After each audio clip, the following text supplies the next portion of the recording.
¿Cuántos decimos amén? Elizabeth Alexandra Mary Windsor. ¿Te dice algo ese nombre?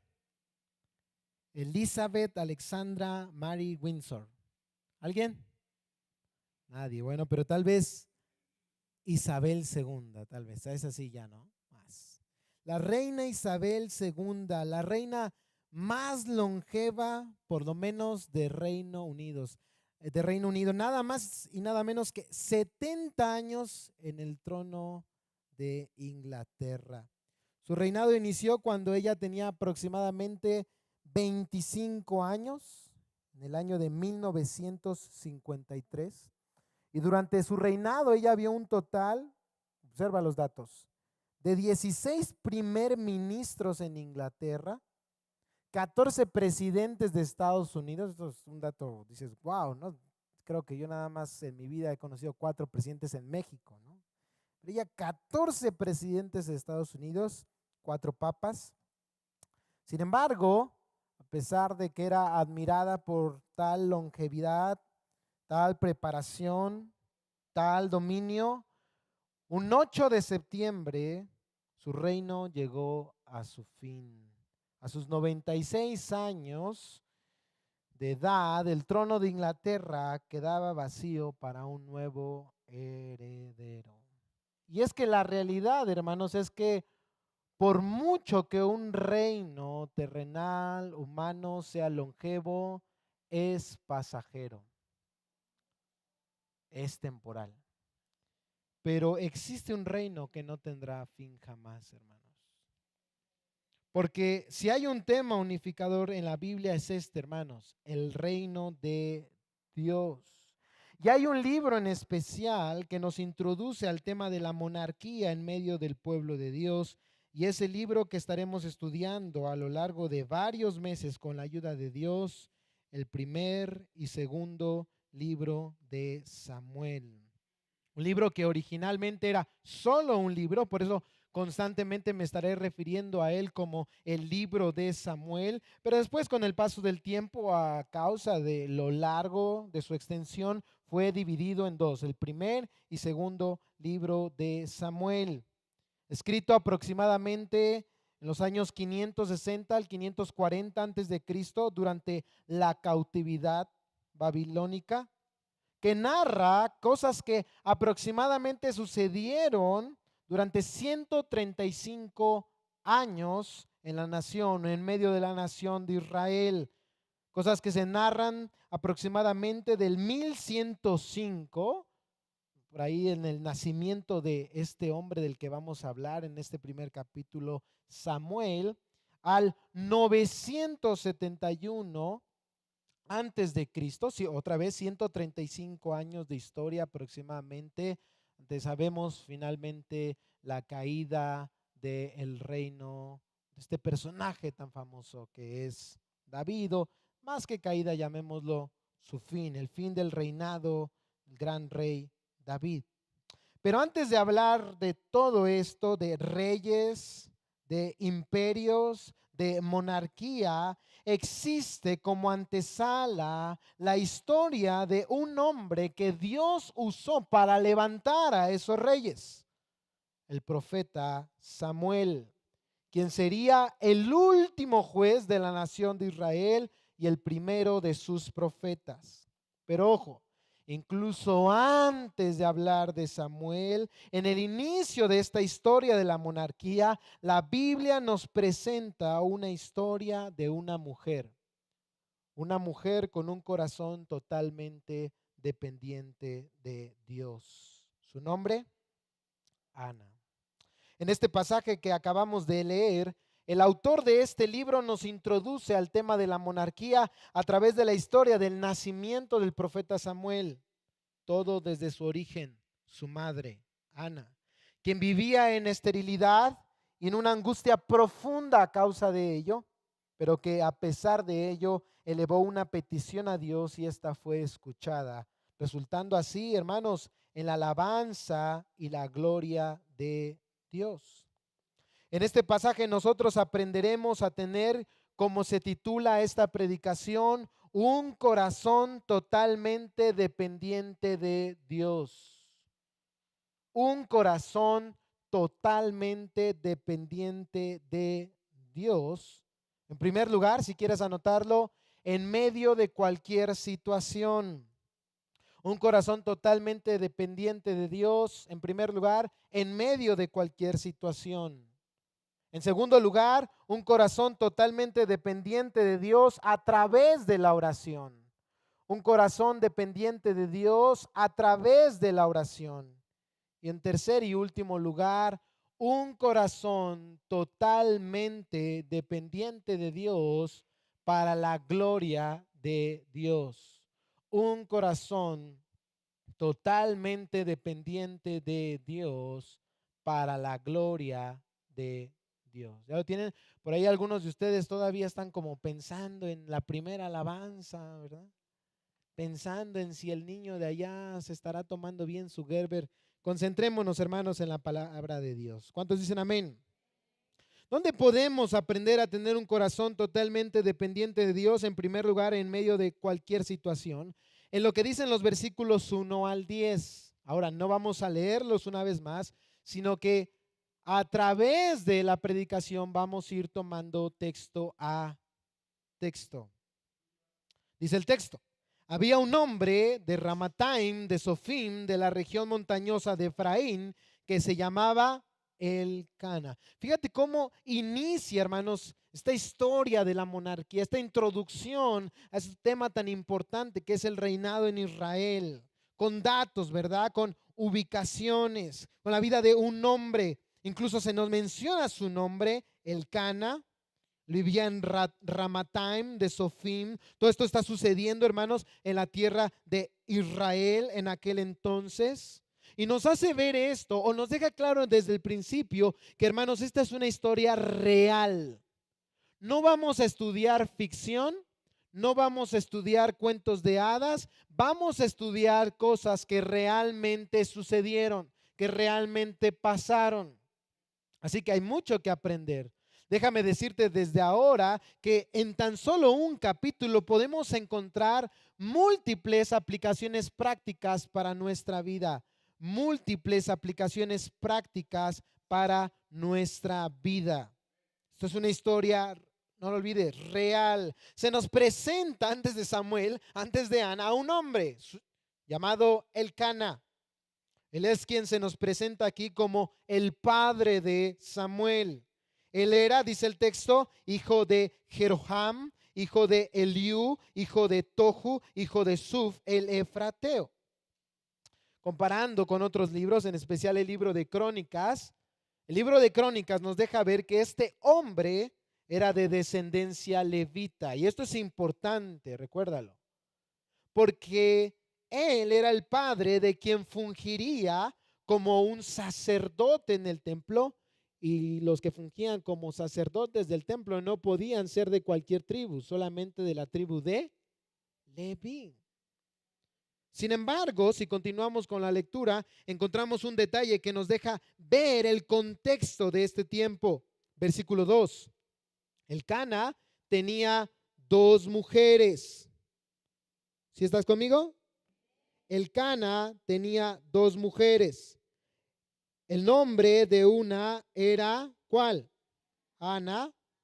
Y el de la otra, ¿qué? Penina. Y decimos, hermano, entonces Dios puede, o Dios permite tener dos mujeres. ¿Y por qué Elcana tenía dos mujeres? Dice un hermano allá atrás: hermano, si no puedo con una, no me quiera enjaretar a otra, ¿verdad? Bueno, esto no era, hermanos, conforme al plan de Dios. El plan original de Dios, como lo recalcó nuestro Señor Jesucristo en los evangelios, era conforme a lo que dice Génesis capítulo 2, versículo 24. No es necesario que lo busques, tú lo sabes de memoria. Por tanto, dejará el hombre a su padre y a su madre y se unirá a sus mujeres. No, se unirá a su mujer. Está hablando de una mujer. Dios no le dio a Adán dos mujeres, ni tres, ni cuatro. Le dio solamente a una para que fueran, dice Génesis 2:24, una sola carne. Esto surgió, hermanos, con el paso del tiempo como una costumbre de Medio Oriente. Israel, hermanos, lamentablemente se vio involucrado en esta mala costumbre que va en contra de la palabra de Dios. Y esto, o este detalle que se nos da aquí en el versículo 2, es tan solo un retrato por encimita de cómo se encontraba la situación espiritual de Israel en este tiempo. En este tiempo, los jueces gobernaban. Hace un rato estábamos ahí en el discipulado y a los hermanos les di un poquito de panorama del Antiguo Testamento.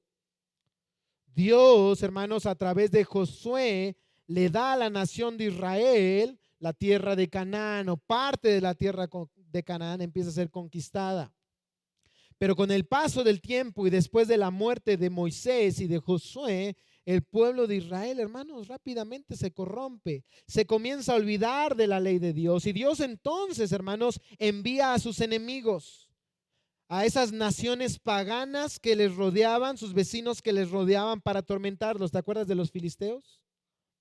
Que les hacían guerra, que lastimaban a sus mujeres, lastimaban su ganado, etcétera, etcétera, etcétera. Y entonces el pueblo, hermanos, oraba al Señor. ¿Y qué hacía Dios? Dios en su misericordia levantaba a un juez.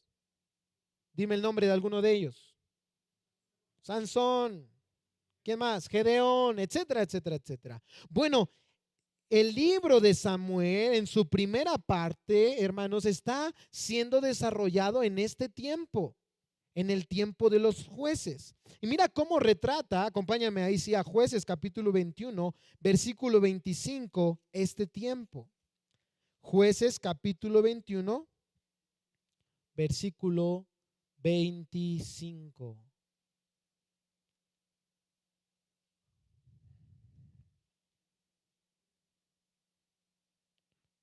Jueces capítulo 21, versículo 25.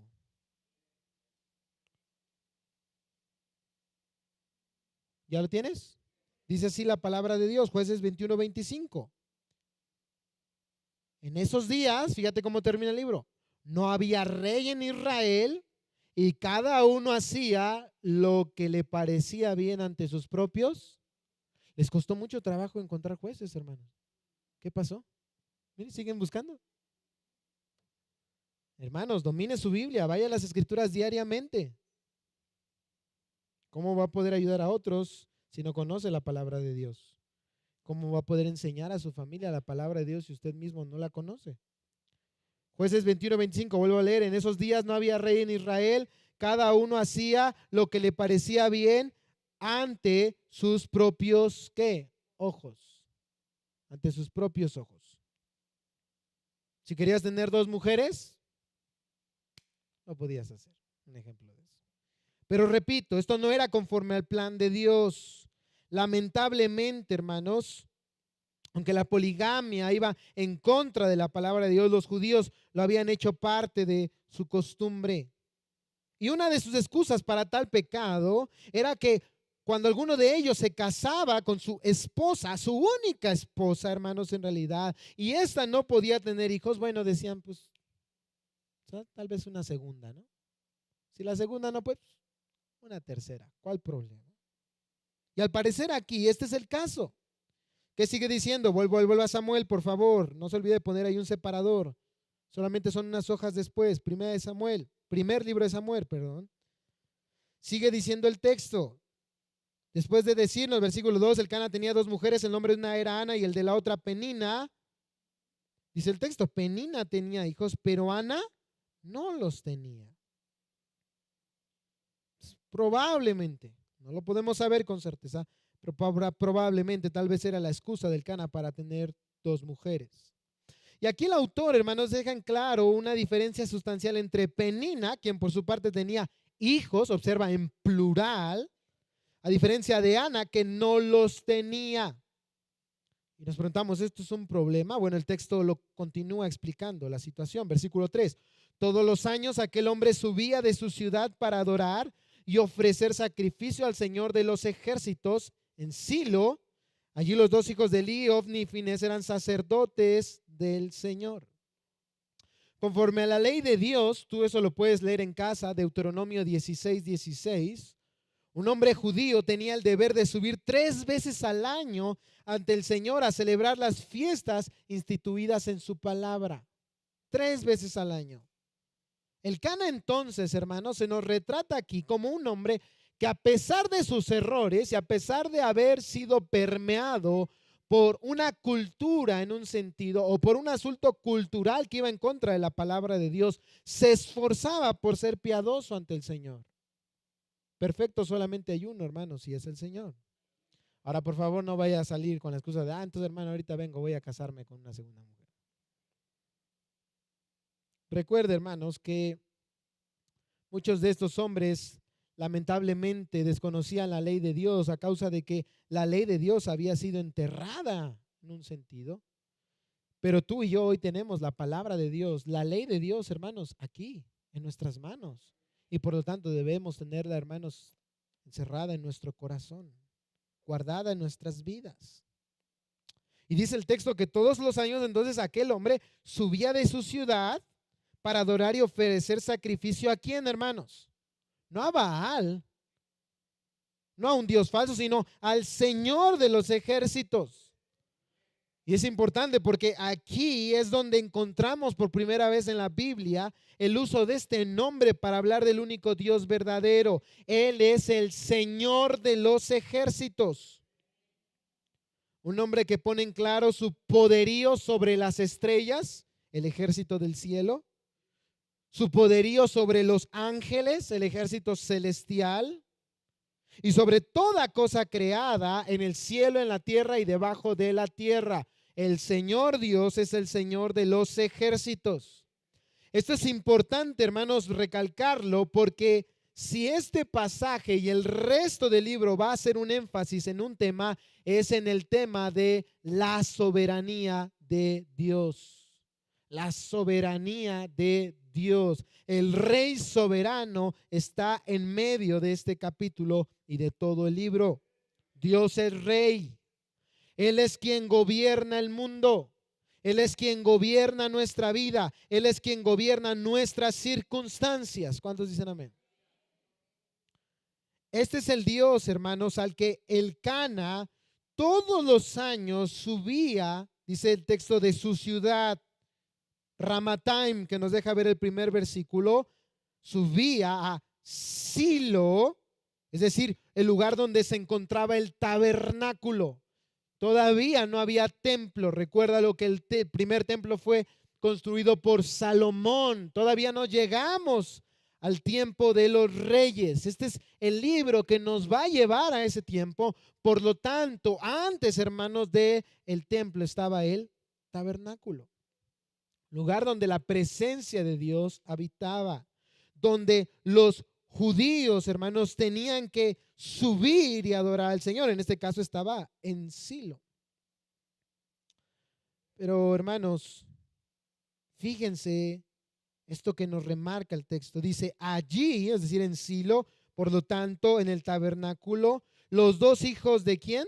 De Elí. Un hombre más aparece en esta historia, Elí, sumo sacerdote de aquel entonces. Y él tenía dos hijos llamados Ofni y Finés, quienes también eran, como dijo claro el texto, sacerdotes del Señor. Y uno se pregunta, ¿no? De repente está leyendo el versículo y dice, ¿y estos qué hacen aquí, no? ¿Qué de relevante tienen los nombres de los sacerdotes aquí? Y esto es importante, no lo olvides. Cada palabra en la Biblia está perfectamente pensada por el Espíritu Santo para estar ahí. Porque esto quiero que los recuerdes a lo largo de todo el estudio de este libro. En los siguientes capítulos se hacen constantemente contrastes entre diferentes personajes. En este caso, hermanos, ustedes se van a dar cuenta en los siguientes domingos, con la ayuda de Dios, que ni siquiera los sacerdotes que fungían ante la presencia de un Dios santo se habían salvado de la condición espiritual deplorable en que la nación de Israel se encontraba. Y entonces se hará un contraste entre Ofni y Finés, quienes cada vez van más en descenso hacia la podredumbre espiritual. Se va a contrastar con la vida de Samuel, quien Dios va a levantar como juez, como sacerdote y como profeta para su pueblo. No lo olvides. Ofni y Finés, decadencia. Pero hay un hombre que Dios está levantando y es Samuel. Nunca te olvides de esto, hermanos. Todos somos importantes, todos. Pero nadie de nosotros es indispensable. Si hay una persona que es indispensable en la iglesia, es el Espíritu Santo. Nadie más. Sigamos con la lectura, versículo 4. Cuando llegaba el día en que Elcana ofrecía sacrificio, daba porciones a Penina su mujer y a todos sus hijos e hijas, pero a Ana le daba una doble porción, pues él amaba a Ana, aunque el Señor no le había dado hijos. Mira, era costumbre que cuando una familia se presentaba a ofrecer sacrificio al Señor, al final se sentaran a comer juntos en honor también al Señor. Es más, comían parte del sacrificio. El padre, como cabeza del hogar, repartía esas porciones a cada uno de los integrantes de la familia. Dice el texto que Elcana daba porciones a Penina, su mujer, y a todos sus hijos e hijas. Nótense que eran varios, y no solamente de un sexo, sino de ambos, hijos e hijas. Pero a Ana, dice el texto, haciendo una comparación, versículo 5, pero a Ana le daba una doble porción. En el hebreo conlleva la idea de dar la mejor parte del animal que servía como alimento. Nos preguntamos, ¿por qué hacía esto Elcana? El texto nos dice, pues él amaba a Ana, aunque el Señor no le había dado hijos. O sea, ve cómo te va presentando, hermanos, la narrativa bíblica, el contexto en el que Ana vivía. Ella estaba casada, muy probablemente fue la mujer, primera mujer con la que Elcana se casó. Era amada por su esposo, se le daba la mejor porción en este caso y por lo tanto seguramente en su hogar, hermanos, ella tenía la mejor parte. Su esposo, dicen algunos eruditos, tal vez era un varón pues adinerado porque así como ahorita, ¿verdad? Tener familia, hermanos, conlleva un gasto pues fuerte, pues ahora imagínense el tener la posibilidad de mantener a más de dos familias, ¿no? Dos mujeres. También, hermanos, tenías que tener una buena posición social, tenías que tener un buen sustento económico. Entonces, fíjate, este contexto en el que vivía Ana, tenía amor Elcana por ella. Sin embargo, hermanos, la realidad es que había una situación, y es que dice el texto que el Señor no le había dado hijos. ¿A quién, hermanos? A Ana. En el hebreo significa literalmente el Señor había cerrado su vientre. El Señor había cerrado su vientre. Tal vez de ahí, hermanos, el deseo del Elcana darle la mejor parte para tratar de consolarle en esta situación, hermanos, en la que vivía Ana. El caso de Ana es una situación muy similar a Sara, a Raquel. Mujeres que en el Antiguo Testamento no tenían o no podían tener hijos a causa de la esterilidad de su matriz.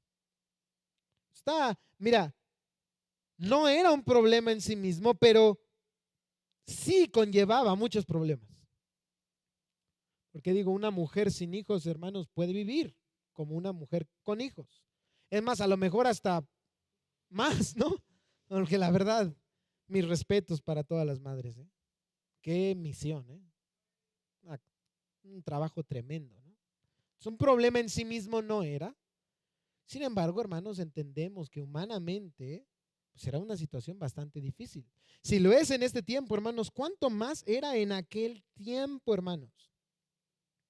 Conllevaba, hermanos, la esterilidad una connotación negativa con todos aquellos que te rodeaban. Y uno de los problemas que acarreaba una mujer estéril de aquel entonces era un estigma sobre su cabeza. De hecho, mira, el versículo 6 lo dice, o lo enseña, lo muestra. Su rival, Penina, la provocaba amargamente para irritarla. Y una vez más, mira cómo se recalca. Porque el Señor no le había dado hijos. No era por haber recibido la mejor parte, no era tal vez por su hermosura, no era tal vez por ser la primera esposa, no, era por la esterilidad, dice el texto. Un diccionario bíblico de Alfonso Ropero retrata la situación de la esterilidad de la siguiente manera, y cito: la esterilidad era considerada en Israel y en todo el Antiguo Oriente como un mal, lo peor que le podía acontecer a una mujer, entendido como una especie de castigo enviado por Dios, en tanto que la fecundidad para ellos era una bendición del cielo. Esto tomado de diferentes textos. El salmista dice, herencia del Señor son los hijos. Tú puedes leer en casa Deuteronomio 28 y ahí Dios promete a la nación de Israel bendecirles con fecundidad si ellos eran obedientes al pacto. Por lo tanto, en su mente era, bueno, si no tienes hijos es porque estás bajo la maldición de Dios. Es porque seguramente hiciste algo, estás en pecado no arrepentido y por lo tanto tu vientre está maldito.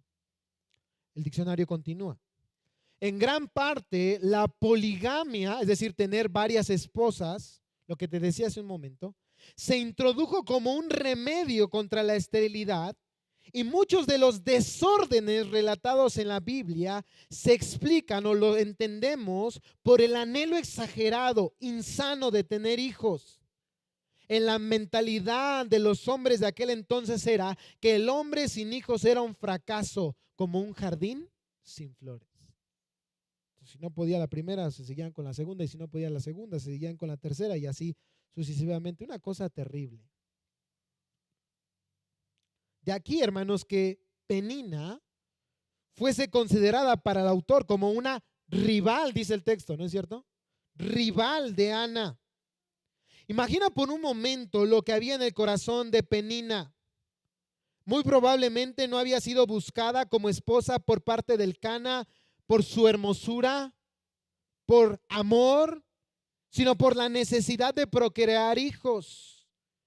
Y a pesar de que ya el Señor se los había dado, hermanos, aún así, el Cana nos deja ver este texto, estos versículos, amaba a Ana. Y es que este siempre ha sido el diseño original de Dios. Una mujer para toda la vida. He aquí, hermanos, la importancia de seguir el diseño original de Dios. Si nosotros no seguimos el diseño original de Dios, solo traeremos consecuencias a nuestra vida. Dolor a nosotros y a los que nos rodean.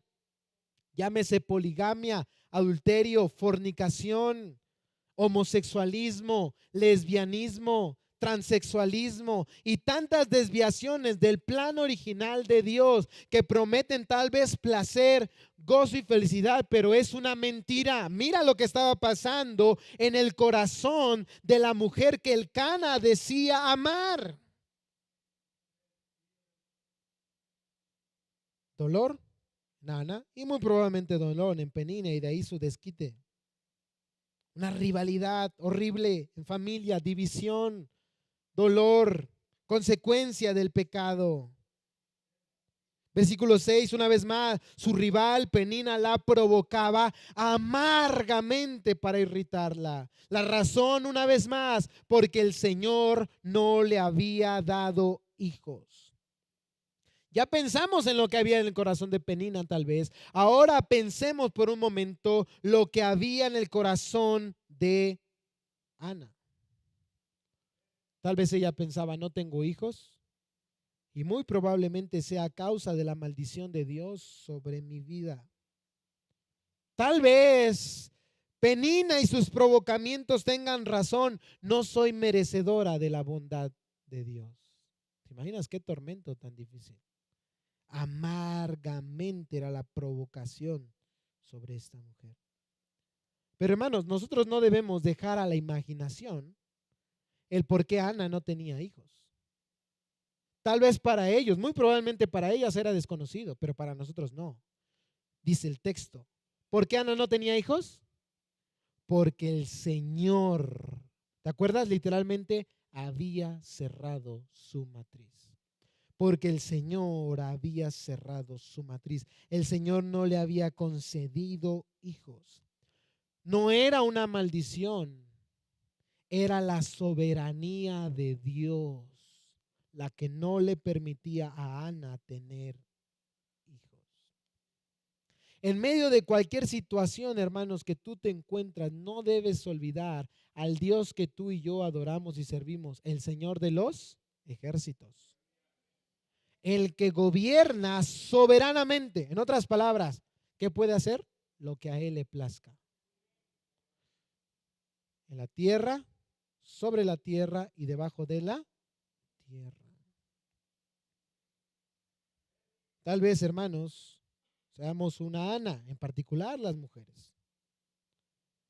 Tal vez haya alguien aquí que tiene el deseo de tener hijos y no ha podido tenerlos. Y en su mente empieza a circular una serie de información que tal vez no tenga nada que ver con los planes y propósitos perfectos de Dios. Porque en tu mente solamente debería de haber una cosa, y es que los planes de Dios son perfectos, que sus propósitos son mejores que los nuestros, que el Señor de los ejércitos gobierna sobre nuestras vidas y nuestras circunstancias.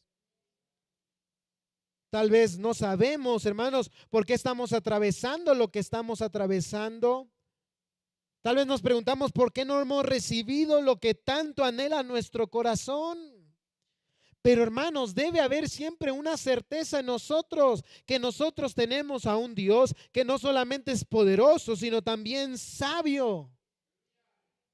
Que Él sabe lo que es mejor para nosotros. Que ese Dios es bondadoso, sin duda, pero también es soberano. Que la voluntad de Dios siempre es mejor que la nuestra. O tal vez no haya Anas aquí, pero sí Peninas. Mira, algo que me enseñó mi papá y que recuerdo mucho esa enseñanza, y es: nosotros no conocemos el corazón de la gente. Y eso es una verdad muy importante. Estamos tan llenos de prejuicio contra la gente, pero tremendos, ¿eh? Me incluyo. Pero no, hermanos, nosotros no somos Dios, nosotros no conocemos el corazón de la gente. Ah, este se enfermó, de seguro anda de perverso. Ahí estamos de peninos, ¿verdad? O al revés, todavía más tremendo, ¿no? Es que Dios me dio un trabajo, una casa, un carro. No va a ser porque soy mejor que estos pecadores. No, hermano. No, hermanos, eso se llama orgullo.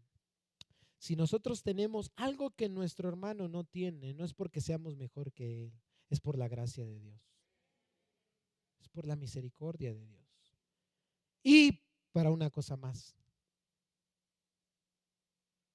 para ser partícipe, hermanos, aquel que no tiene de lo que Dios nos ha dado a nosotros.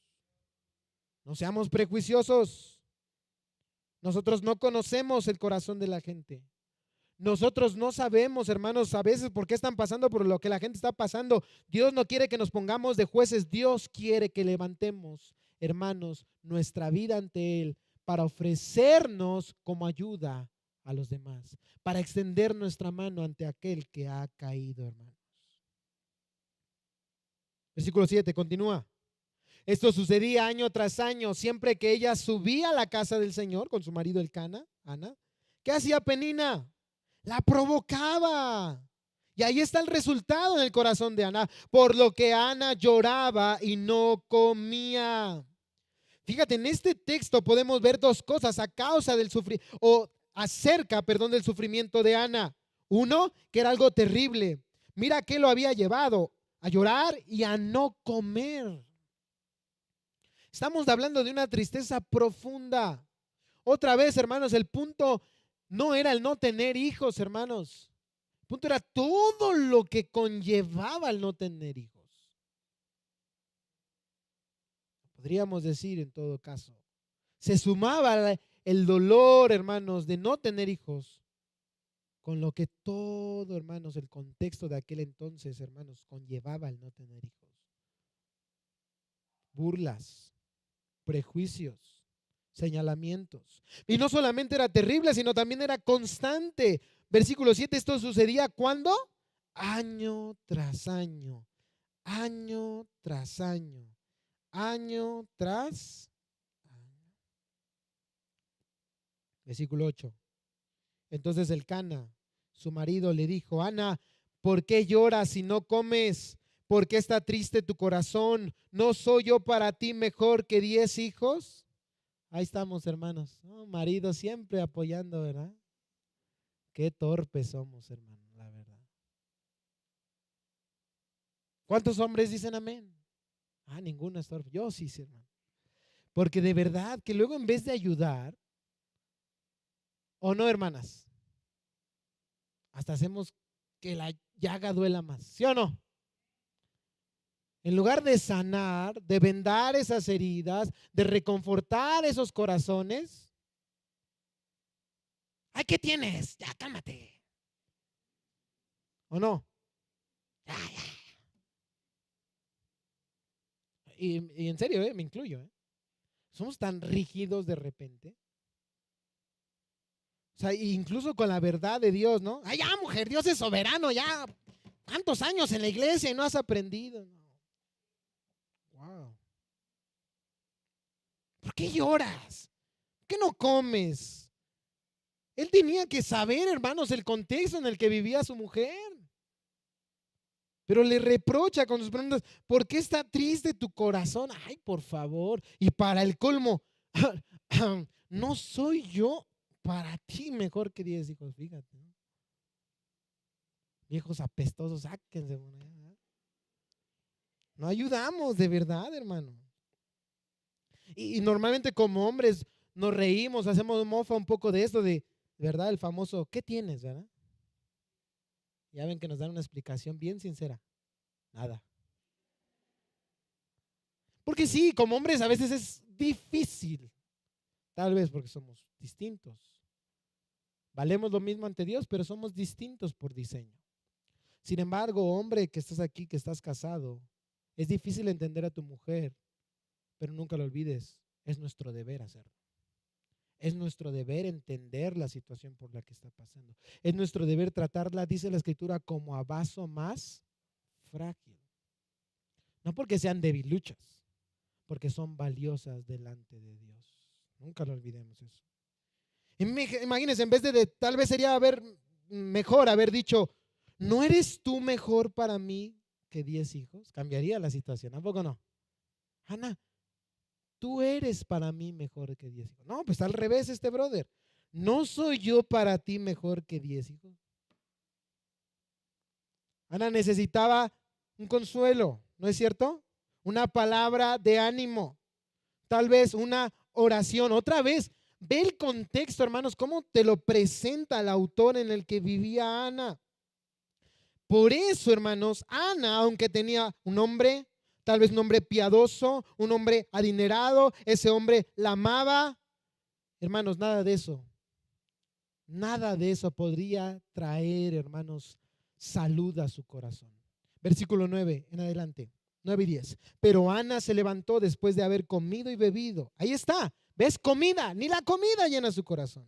Estando en Silo, y mientras el sacerdote Elí estaba sentado en la silla junto al poste de la puerta del templo del Señor, tabernáculo, versículo 10, ella, muy angustiada, oraba al Señor y lloraba amargamente. Repito, insisto, hermanos, nada llenaba el corazón de Ana. Ella tenía el amor de un hombre. Ella tenía el servicio en un sentido de un hombre. Ella tenía una doble porción del sacrificio. Ella tenía comida. Ella tenía bebida. Pero sabía que nada podía consolar su corazón más que el Señor Dios de los ejércitos. Ella sabía a dónde acudir. Ella sabía a dónde ir. Hermana, tú tienes que saber a dónde ir. Tal vez tu esposo sea difícil. Tal vez tu esposo no te entienda. Tal vez los problemas te han inundado. Tal vez los hombres tenemos que cambiar y tenemos que hacerlo. Y con la ayuda de Dios le pedimos que el Señor nos ayude a cambiar. Pero no esperes, hermanos, que en esas situaciones de cambio, que cuando tu esposo cambie, entonces vas a encontrar paz. No, acude al único donde puedes encontrar paz y es el Señor Dios de los ejércitos. ¿A qué llevó, hermanos, la situación difícil en la que se encontraba Ana? Versículo 10, ella muy angustiada oraba al Señor. ¿Cuántos de aquí ya oran como deberían de orar, hermanos? ¿Saben por qué muchas veces no oramos lo suficiente? ¿Saben por qué muchas veces no buscamos al Señor como deberíamos de buscarlo? Porque nos hace falta, hermanos, pasar por más aflicción, más prueba. Las situaciones difíciles nos llevan a orar, a buscar a Dios, a buscar el único refugio que existe para nuestro corazón. Penina, hermanos, vio la esterilidad de Ana para producir en ella enojo. Pero Dios, hermanos, puso la esterilidad de Ana para producir en ella dependencia de Él. Esto es hermoso. Tal vez tú te encuentres en medio de un problema donde gente te quiere hacer daño, donde gente está buscando tu mal. Esa gente quiere tu mal, pero Dios ha permitido esa prueba en tu vida para que te acerques a la fuente de toda gracia y de todo poder. Y a los que amamos a Dios, todas las cosas obran para bien. Ahora observa, dice que ella oraba al Señor y lloraba ¿qué? Amargamente. No esperes que la situación se tranquilice, se calme. Entonces ya voy a buscarle al Señor. No, hermanos. Es más, no esperes como a reformular tu corazón y decir, bueno, estoy bien, ya voy al Señor. No, ven al Señor tal y como estás, con ese dolor, con esa prueba, con esa angustia, con esa lucha. Acude al Señor. Deja de darle tus lágrimas a un hombre, a un trabajo, a un hijo tal vez. No lo sé. Dale tus lágrimas al Señor. Porque Él un día enjugará toda lágrima de nuestro rostro. Porque Él tiene cuidado de nosotros. Entonces, hermanos, observa. Una vez más, las situaciones difíciles nos van a hacer más dependientes de Dios. Por eso, en medio de cualquier prueba, no digas, Señor, ¿por qué a mí? No. Señor, gracias. Porque sé que aunque esto es difícil, Señor, me ayudará a depender, a tener un corazón totalmente dependiente de ti, a dejar de luchar en mis propias fuerzas y comenzar a luchar en tus fuerzas, Señor. De tal manera que, como decía un cuadro que alguna vez me regalaron y hasta la fecha ahí sigue, hermanos. Cuando ya no puedas mantenerte de pie, entonces es momento de inclinar tus rodillas. Yo diría, aún antes, hermanos, porque en realidad de pie solamente podemos estar a través de las fuerzas del Señor. Por eso, para tener un corazón dependiente de Dios en medio de cualquier circunstancia, no debemos olvidar, hermanos, el segundo punto. Debemos buscar ese corazón dependiente de Dios a través de la oración. Fíjense cómo continúa, versículo 11, y vamos a estudiar este segundo punto hasta el versículo 19. Estos puntos ya son más breves. Entonces hizo voto y dijo, recuérdalo, ella está ahí en el tabernáculo orando. Hizo voto y dijo, oh Señor de los ejércitos, si te dignas mirar la aflicción de tu sierva, te acuerdas de mí y no te olvidas de tu sierva, sino que das un hijo a tu sierva, yo lo dedicaré al Señor por todos los días de su vida y nunca pasará navaja sobre su cabeza. De esta oración, hermanos, tenemos mucho que aprender. Déjame te digo algunas cosas de las que podemos aprender acerca de la oración de Ana, si quieres anotarlo. Ana oraba en primer lugar, reconociendo la soberanía de Dios.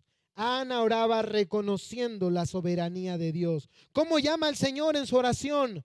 Oh Señor de los ejércitos. Mi Señor, quien está por encima de mí. Nunca lo olvides, hermanos, Dios es soberano. Sí podemos acercarnos con confianza, dice el texto de Hebreos, ante el trono de la gracia, pero nunca nos olvidemos a quién nos estamos acercando. Ciertamente es nuestro Padre, pero también es nuestro Señor. Y nada de yo declaro, yo decreto, yo ato, yo arrebato. No, no, no. Señor de los ejércitos. Si tú quieres, Señor, que se haga tu voluntad, Señor, y no la mía. Porque si pedimos algo conforme a su voluntad, dice 1 Juan 5:14, ¿qué va a hacer el Señor? Él nos oye. No solamente oraba reconociendo la soberanía de Dios, sino también oraba con humildad. ¿Cómo se llama a sí mismo Ana? A sí misma Ana. Tu sierva, dice, si te dignas a mirar la aflicción de tu sierva una vez, y te acuerdas de mí y no te olvidas de qué, de tu sierva, segunda vez, sino que das un hijo a tu sierva por tercera vez. Sierva en el hebreo literalmente significa esclava. Aquí estoy, Señor, tú eres mi Señor, tú eres mi amo, tú eres mi dueño, yo tan solo soy tu esclava. Wow, qué clase de humildad. Porque si nosotros reconocemos que Dios es el Señor, a la vez debemos reconocer que nosotros somos sus esclavos. Y un esclavo no tiene voluntad sobre él. Un esclavo, hermanos, no demanda. Un esclavo pide. Y nosotros no pedimos en nuestro nombre, ni por nuestros méritos, sino en el nombre que es sobre todo nombre, el nombre de Jesucristo. ¿Cuántos dicen amén? Con humildad. Con humildad. Porque dice la Escritura, hermanos, que Dios mira de cerca al humilde, pero al altivo mira de qué? De lejos. No puedes acercarnos, no podemos acercarnos con una actitud déspota, desagradable ante el Señor. No, hermano. Debemos acercarnos siempre con humildad. Que aún esa humildad, hermanos, nos va a llevar a poder experimentar la mano de Dios sobre nuestra vida. Es para el bien nuestro. ¿Tú te acuerdas? Puedes poner un separador ahí en primer libro de Samuel. Acompáñame a la primera carta del apóstol Pedro. Lo conocemos bien este pasaje, pero es importante no olvidarlo. Primera de Pedro, casi al final de la Biblia, antes de las cartas de Juan, de Judas y Apocalipsis. Primera de Pedro, capítulo 5.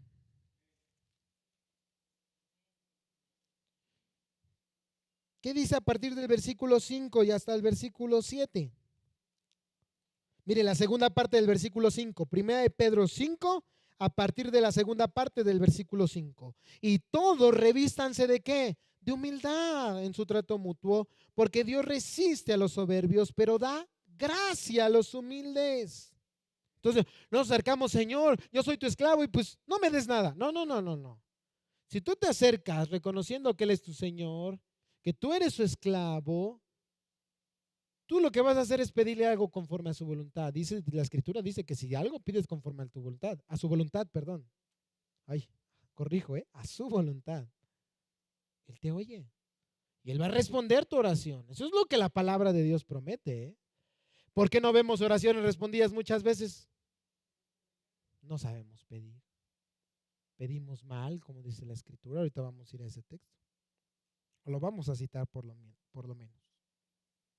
Dice el versículo 6, humíllense pues bajo la poderosa mano de Dios. Dime si no esto estaba haciendo Ana.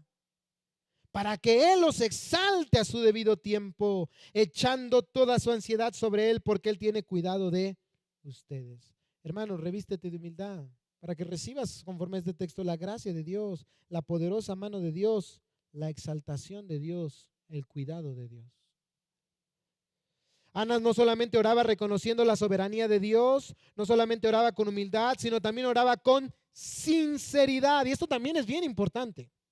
Vuelve a nuestro pasaje, versículo 11. Entonces hizo voto y dijo: "Oh Señor de los ejércitos, si te dignas mirar la aflicción de tu sierva, te acuerdas de mí, no te olvidas de tu sierva, sino que das ¿qué? Un hijo". Fíjate cómo Ana no dijo: "Bueno, pues mira, Señor, con que me des descendencia ya, sea niño o niña", como decimos algunos, ¿eh? Sea niño o niña, gloria a Dios. No, no, no, no. Ana fue directo. Yo quiero un hijo, un varón. El hebreo refleja eso. Un varón. Y esto es bien importante, hermanos, porque es el balance. Dios es nuestro Señor. Nosotros somos sus esclavos. Pero, hermanos, no se olviden, Él es nuestro Padre y nosotros somos sus hijos. La otra parte de la oración es acercarnos a Él, sí, con un temor reverente, pero, hermanos, recordando que Cristo es nuestro Salvador y por la gracia de Cristo el Espíritu Santo mora en nosotros de tal manera que podemos clamar: Abba, Padre. Y si nosotros, siendo malos, sabemos dar buenas dádivas a nuestros hijos, Jesús dijo: ¿cuánto más os dará vuestro Padre si se lo piden? Ella era sincera, ¿eh? Ella sabía que podía del Señor decir no, como Pablo: no, bástate mi gracia. Y decirse: ok, Señor, tú eres mi Señor, yo soy tu sierva, soy tu esclava. Pero, Señor, si es tu voluntad, dame ¿qué? Un hijo. Es importante, hermanos, que nos acerquemos a Dios con sinceridad. Lee la palabra de Dios, estudia la palabra de Dios para que cada vez tus oraciones sean más de acuerdo a la palabra de Dios. Pero sí o no, hermanos, hay puntos en nuestra vida cuando decimos: Señor, tú lo sabes. Tú conoces el deseo de mi corazón, Señor. Y lo que nos deja ver este texto, hermanos, es que no creas que Dios se cierra. Dios escucha. Él siempre nos va a dar, no lo que querramos, sino lo que es mejor para nosotros. Pero en este dilema se le puede llamar, de la relación con Dios, a Dios también le agrada, hermanos, que derramemos nuestro corazón ante Él. Eso fue lo que Ana dice en los siguientes versículos, hizo. Derrama tu corazón al Señor. No es que es esconder la pelotita bajo el agua. Y no, Dios lo sabe, Dios lo conoce. Dios sabe con lo que estás luchando. Con lo que estás luchando, Dios sabe lo que te está costando, el dolor que te está produciendo. Díceselo al Señor. No se lo digas a nadie más, dilo al Señor. Derrama tu corazón ante Él. Pero no solamente, hermanos, Ana oraba con sinceridad, sino también con gratitud.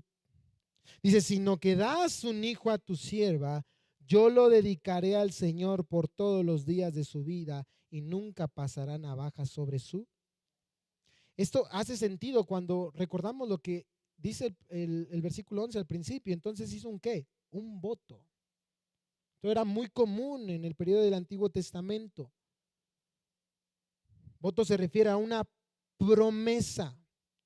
A veces para agradar a alguien por algo ya recibido, pero muchas veces en este caso como una promesa para conseguir un favor.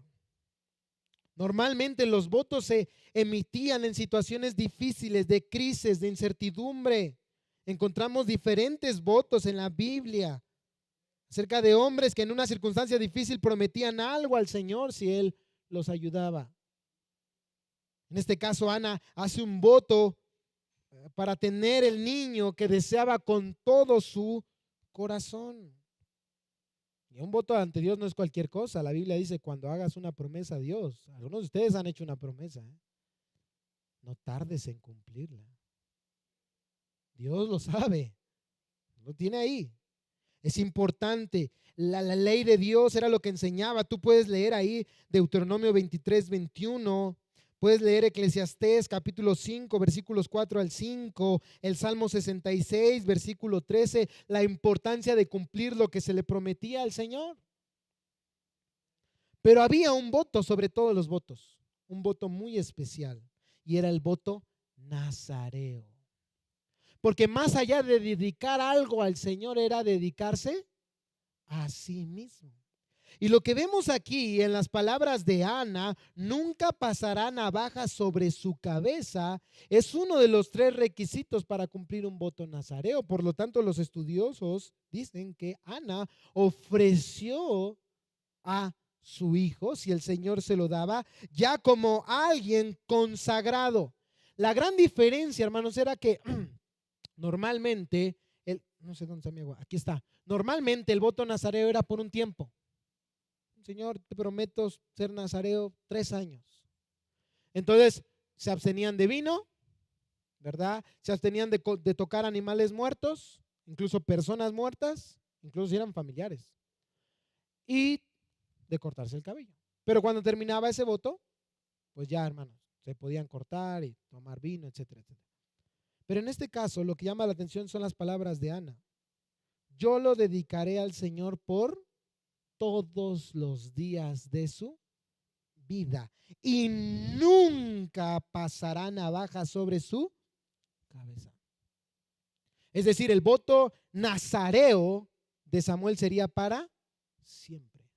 Una persona consagrada al Señor para toda la vida. Observa, hermanos, este es el punto de equilibrio, porque decimos, ay, como que parece que Ana le quiere hacer manita de puerco al Señor, ¿no? Bueno, si me lo das, te doy. No, no, no. Observa, hermanos, que el deseo del corazón de Ana no es egoísta.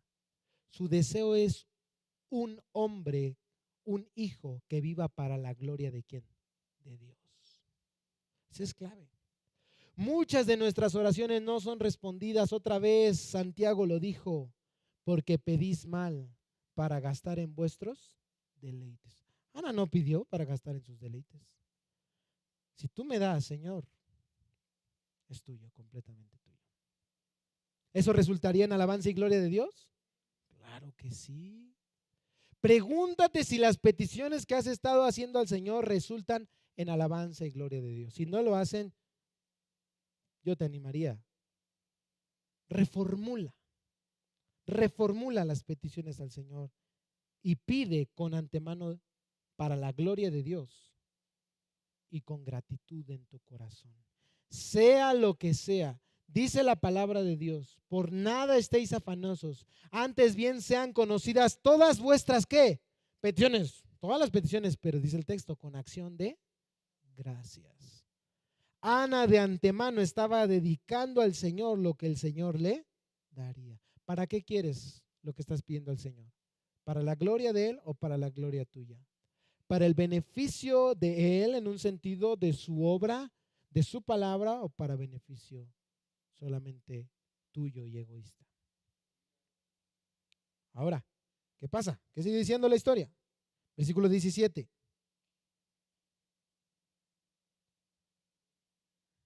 Nos quedamos en el 16. No, mentira, no hemos leído eso. Me regreso. Versículo 12. Exacto, leímos el 11. Versículo 12. Mientras ella continuaba en oración delante del Señor, no lo olvides, ¿cómo oraba Ana? Reconociendo la soberanía de Dios, con humildad, considerad, con gratitud. Mientras ella continuaba en oración delante del Señor, Elí le estaba observando la boca, el sumo sacerdote. Pero Ana hablaba en su corazón, solo sus labios se movían y su voz no se oía. Elí pues pensó que estaba ebria. Entonces Elí le dijo, ¿hasta cuándo estarás embriagada? Echa de ti tu vino. Pero Ana respondió, no, Señor mío, soy una mujer angustiada en espíritu. No he bebido vino ni licor, sino que he derramado, ahí está, mi alma delante del Señor. No tenga su sierva por mujer indigna. Hasta ahora he estado orando a causa de mi gran congoja y aflicción. Una vez más, se resalta la situación tan crítica, difícil y dolorosa en la que se encontraba Ana.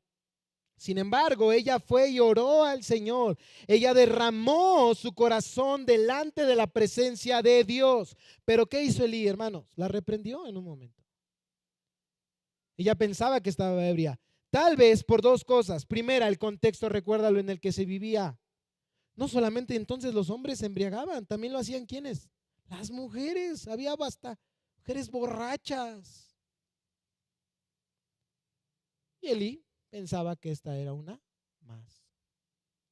Muy probablemente también, capítulos siguientes lo entenderemos más, es porque Elí no tenía discernimiento espiritual. Elí estaba en decadencia moral. Él no podía, hermanos, diferenciar un corazón que se derrama ante la presencia de Dios con alguien que está ebrio. La importancia, hermanos, de nosotros tener discernimiento espiritual. La importancia de nosotros poder discernir cuando alguien verdaderamente está arrepentido y está buscando a Dios con sinceridad.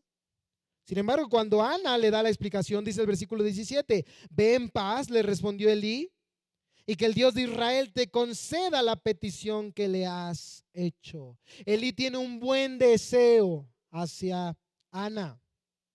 Que Dios te bendiga, que Dios cumpla tu deseo.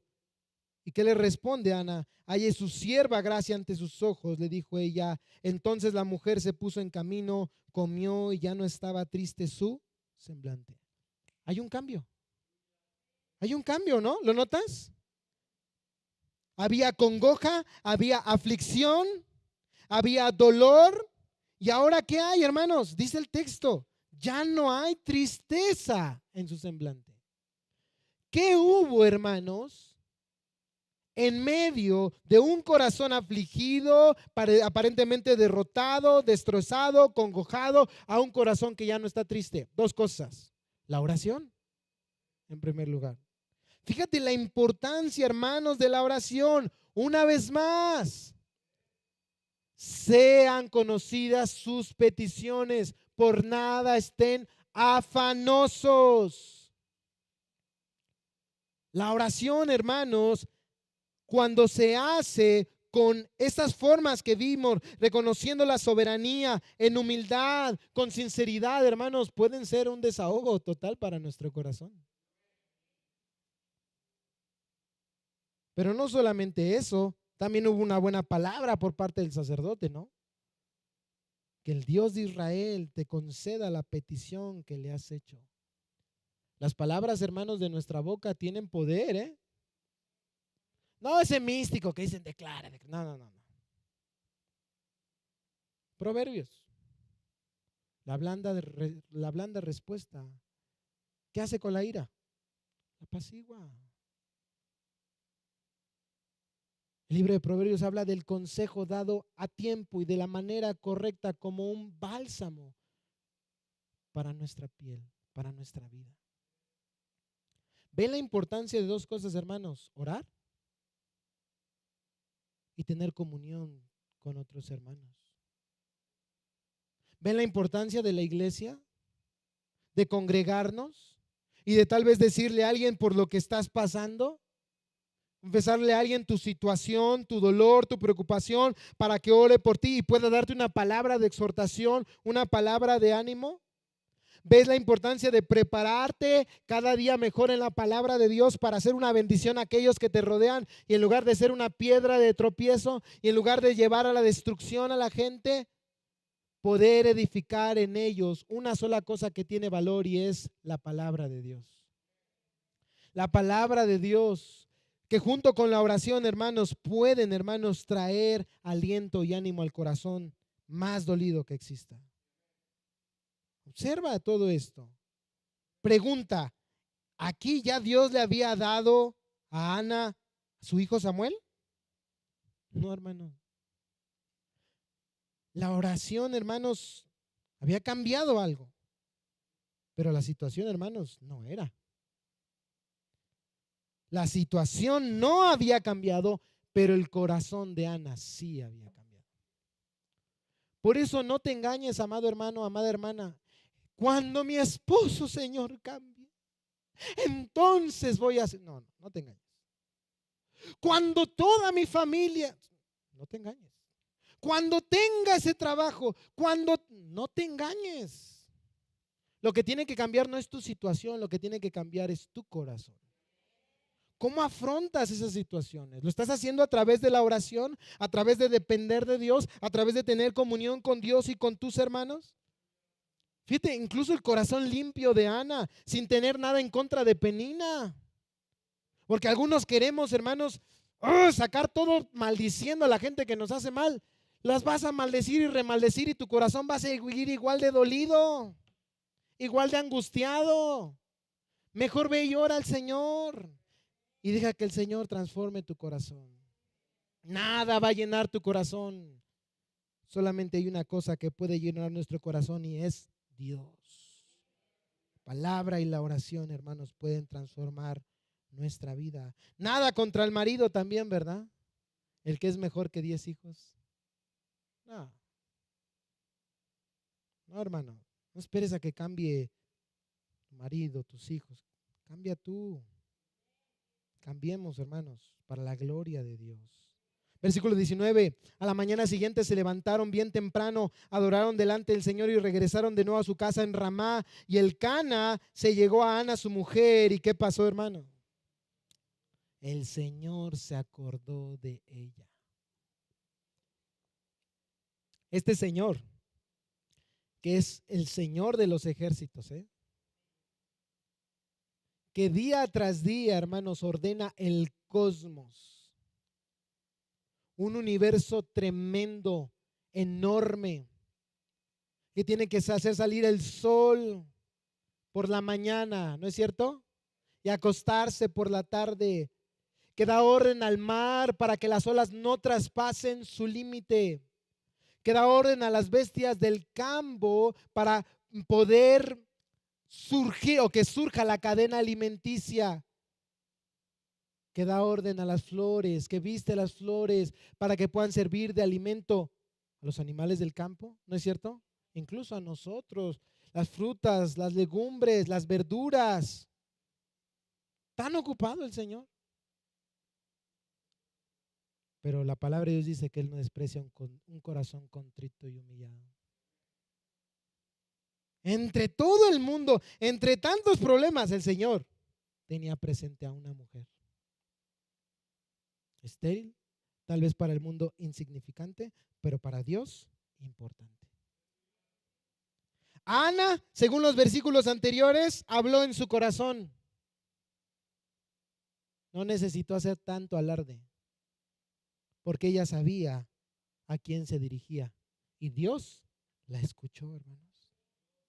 El Cana se llegó a ella, tuvo relaciones con ella y entonces, hermanos, el Señor se acordó de ella. Ahora, tener, hermanos, un corazón dependiente de Dios a través de las circunstancias o a pesar de las circunstancias, a través de la oración, ¿con qué propósito es? ¿Con qué propósito el Señor se acordó de ella? Este es mi tercer punto. Hermanos, debemos pedir al Señor que nos dé un corazón dependiente de Él, finalmente, para la gloria de Dios. Versículo 20. Y a su debido tiempo, después de haber concebido, Ana dio a luz, ¿qué, hermanos? Un hijo, ahí está. Y le puso por nombre Samuel, diciendo, porque se lo he pedido al Señor. Este nombre Samuel literalmente significa nombre de Dios, pero sonaba en hebreo como oído por Dios. Y para Ana ese sonido era muy importante porque Dios había que, hermanos, escuchado su oración. Versículo 21. Subió el varón, el Cana, con toda su casa a ofrecer al Señor el sacrificio anual. Una vez más, se repite la historia del principio, por así decirlo, pero ahora las cosas son diferentes. Y a pagar su voto, muy probablemente él se unió en este voto a Ana. Versículo 22, pero Ana no subió, no por rebelde, solamente los hombres, hermanos, estaban obligados a ir. Ve el propósito por el cual Ana no subió, pues dijo a su marido, no subiré hasta que el niño sea destetado. Entonces lo llevaré para que se presente delante del Señor y se quede allí para siempre. No quiero ir a adorar al Señor hasta no adorarle como yo sé que debo de adorarle. Es lo que Ana está diciendo. Normalmente, en este contexto, los niños eran amamantados y por tanto destetados hasta la edad aproximada de 3 años. 3 años de edad. 3 años, Ana estuvo amamantando al niño y no solamente eso, criándolo para quedarse con el Señor en su presencia en el tabernáculo para siempre. Versículo 23, Elcana su marido le dijo, haz lo que mejor te parezca. Ya cambió un poco, ¿no? Ya no es el mejor que 10 hijos, ¿no? Dios también estaba tratando con Elcana. Quédate hasta que lo hayas destetado. Solamente confirme el Señor su palabra. Podamos creer a la palabra de Dios y que el Señor confirme que esta es su voluntad. Ana se quedó y crió a su hijo hasta que lo destetó. Recuérdalo, 3 años. Después de haberlo destetado, llevó consigo al niño y lo trajo a la casa del Señor en Silo, aunque el niño era ¿qué? Pequeño. También llevó un novillo de 3 años, un efa de harina y un odre de vino. Entonces sacrificaron el novillo y trajeron el niño a Elí. Oh, Señor mío, dijo Ana, vive su alma, Señor mío. Yo soy la mujer que estuvo aquí junto a usted orando al Señor. Por este niño oraba y el Señor me ha concedido la petición que le hice, por lo cual yo también lo he dedicado al Señor. Todos los días de su vida estará dedicado al Señor y adoró ¿a quién? Allí al Señor. La ofrenda que se describe aquí por parte de Ana a su tiempo, un novillo de 3 años, unas traducciones dicen 3 novillos, un efa, aproximadamente 22 litros de harina y un odre de vino. Si tú lo comparas con las leyes levíticas del Antiguo Testamento, tú te vas a dar cuenta que era una ofrenda generosa, tremendamente generosa ante el Señor. Ana estaba agradecida con Dios. Ana estaba agradecida con Dios. La pregunta, hermanos, que surge es, Dios, hermanos, ¿qué es lo que quiere en nuestro corazón? ¿Que nosotros amemos sus bendiciones o amemos al Dios de las bendiciones? ¿Ana amaba las bendiciones de Dios o amaba sobre todas las cosas al Dios de las bendiciones? 3 años con un niño, hermanos. No era como que nació y pues vámonos. Si eso ha de ser doloroso, entregar a un niño que lo vas a ver ya muy pocas veces y que ya no va a estar bajo tu cuidado. Imagínate el apego que crece a través de la lactancia y la crianza durante 3 años con un niño. Y sin embargo, Ana estuvo dispuesta ¿a qué? A cumplir su voto. Ana sin duda amaba a Samuel, pero amaba más a Dios. ¿Estás seguro que si Dios te concediera la petición que has tenido en tu corazón, serías realmente feliz?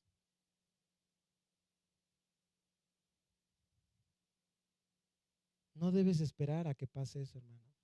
Debes ser como Ana, quien tenía su felicidad no en su esposo, no en el alimento, no en su estatus social, no en sus circunstancias, no en lo que pensó un sacerdote acerca de ella, no en si Dios le daba o no le daba a su hijo. La felicidad de Ana, la dependencia de Ana, el gozo de Ana se encontraba en Dios. Esto por lo que tanto lloraba y tanto había pedido, lo pudo entregar a Dios, porque Dios era el Señor de los ejércitos sobre su vida y sobre su corazón. Piensa en esto una vez más.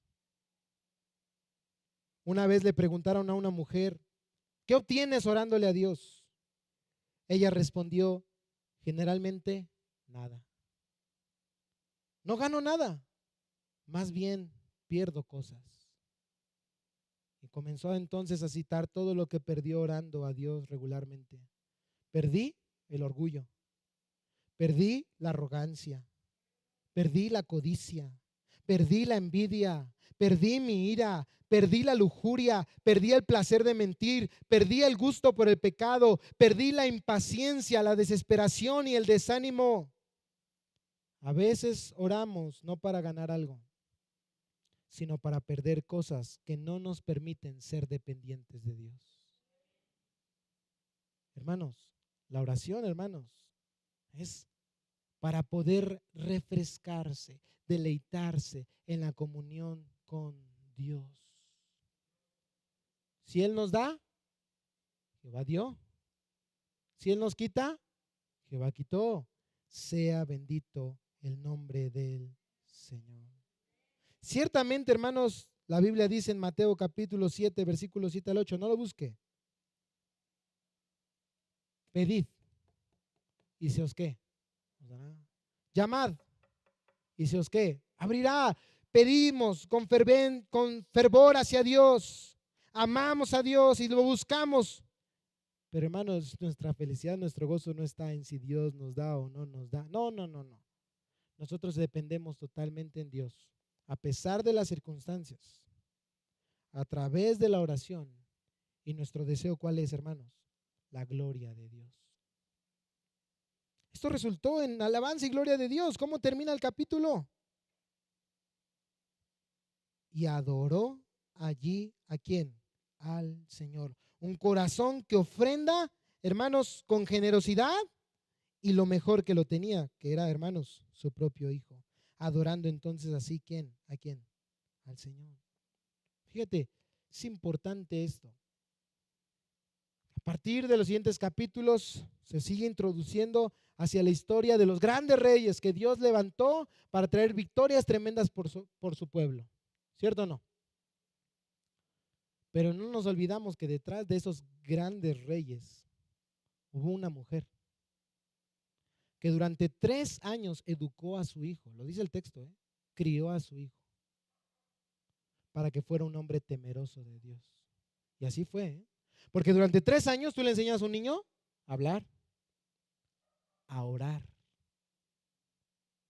Ana sentó las bases de quien sería el gran profeta Samuel. Para todas aquellas mujeres que dicen, es que pues nada más soy mamá.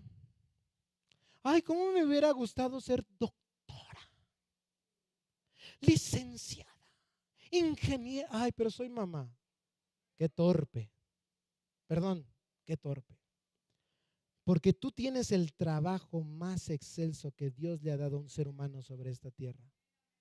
Y si tú tienes un corazón dependiente de Dios en medio de cualquier circunstancia, a través de la oración y para la gloria de Dios, tú puedes criar hijos como Samuel.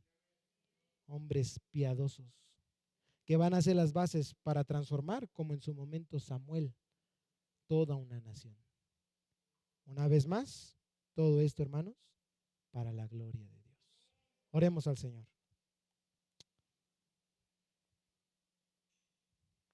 Padre bendito, gracias, Señor, por hablar a nuestra vida, Señor.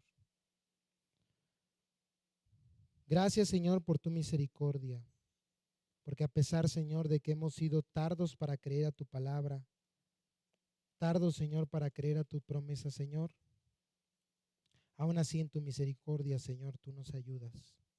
Tú escuchas nuestra oración, Señor. Padre, ten misericordia hoy de nosotros. Tú conoces nuestras necesidades, tú conoces nuestras peticiones. Padre, pero sobre todo, hoy tenemos una petición y es, danos un corazón dependiente de ti, Señor. Para aquellas de mis hermanas, Señor, que no pueden tener hijos en su vientre, que no han podido hacerlo. Para aquellos hermanos que a lo mejor son solteros y que han buscado por una u otra ocasión casarse, como si ahí en el matrimonio estuviera la felicidad entera, Señor. O para cualquiera de mis hermanos que hoy, Señor, pueda reconocer que antes de buscarte a ti y antes de amar a ti, antes de amarte a ti, hemos buscado tantas cosas terrenales, Señor, que no pueden llenar nuestro corazón. Que puedan recordar esta promesa de Isaías 56, versículos 3 al 5. Dice tu palabra, Señor, que el extranjero que se ha llegado al Señor no diga, ciertamente el Señor me separará de su pueblo, ni diga el eunuco, soy un árbol seco, porque así dice el Señor, a los eunucos que guardan mis días de reposo, Escogen lo que me agrada y se mantienen firmes en mis pactos. Les daré en mi casa y en mis muros un lugar y un nombre mejor que el de hijos e hijas. Les daré nombre eterno que nunca será borrado. Porque, Señor, el conocerte a ti, eso sí vale más que 10 hijos, Señor. El tenerte a ti, Señor, vale más, Señor, que una esposa, que un esposo, que un trabajo, Señor. Incluso que de estar sanos, Señor. Porque podemos estar atribulados, Señor. Podemos estar perseguidos, pero te tenemos a ti. Ayúdanos a depender de ti. Porque si te tenemos a ti, Señor, lo tenemos todo. Gracias, Señor. Gracias, amado Señor. Con ese mismo sentido, hermanos, de reverencia.